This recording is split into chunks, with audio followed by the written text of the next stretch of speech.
The stuff that you deal with, like in your pasture, each plant in there has a different set of things it's dealing with. What am I looking for? I'm looking for sugars flowing out of root systems. I'm looking at how deep those roots actually go. And most importantly, I'm having a sniff. And this soil here smells delicious. It smells like a rain coming.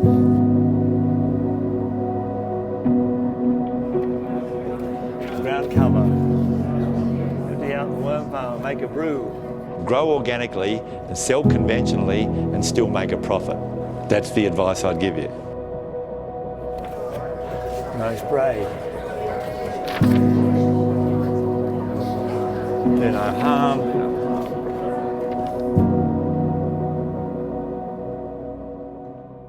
NASAA Organic recently delivered a series of free workshops for farmers and landholders impacted by the Cudlee Creek fire in South Australia in the summer of 2019-20. We lost a lot. Sheds, vineyard infrastructure.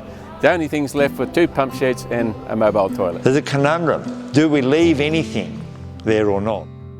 Or do we just try and graze the whole lot out by January and take away all of our flammable material? The focus of the workshops was to provide a variety of information to assist land managers in planning for the biological and environmental recovery of their properties.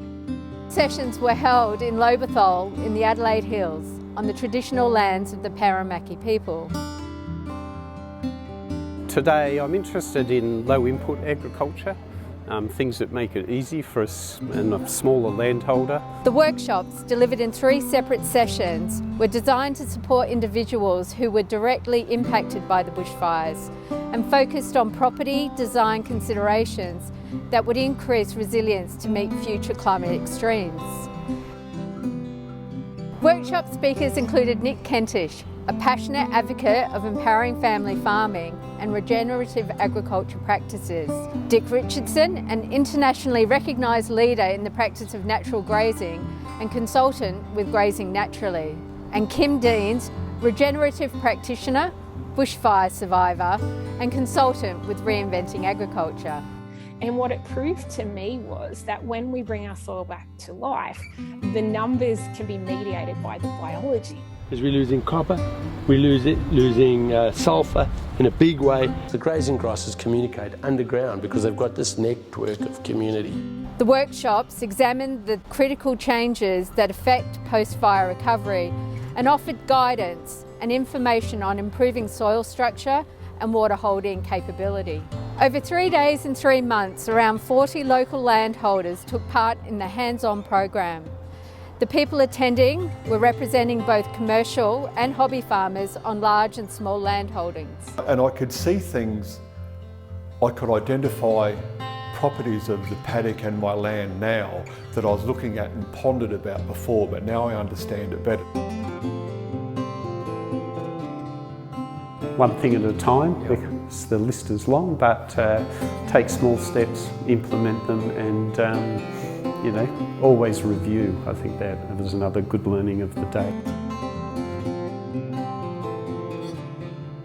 So this is the thing about lifestyle farms, is that plan, monitor, manage is essential. It's a real starting point. Doing something for a reason rather than just doing something because we think it feels right. Yeah. And a lot of that, the 3 sessions that we've done now, has not been so much science and numbers based, but it has certainly validated what we are doing.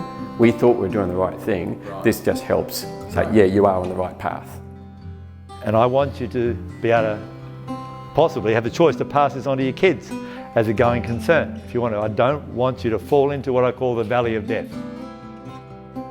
I'd like to acknowledge the kind support of the Bendigo Bank community grants and also of the Hills Fluorio Landscape Board, who've enabled us to bring some of the best speakers in Australia to assist these people.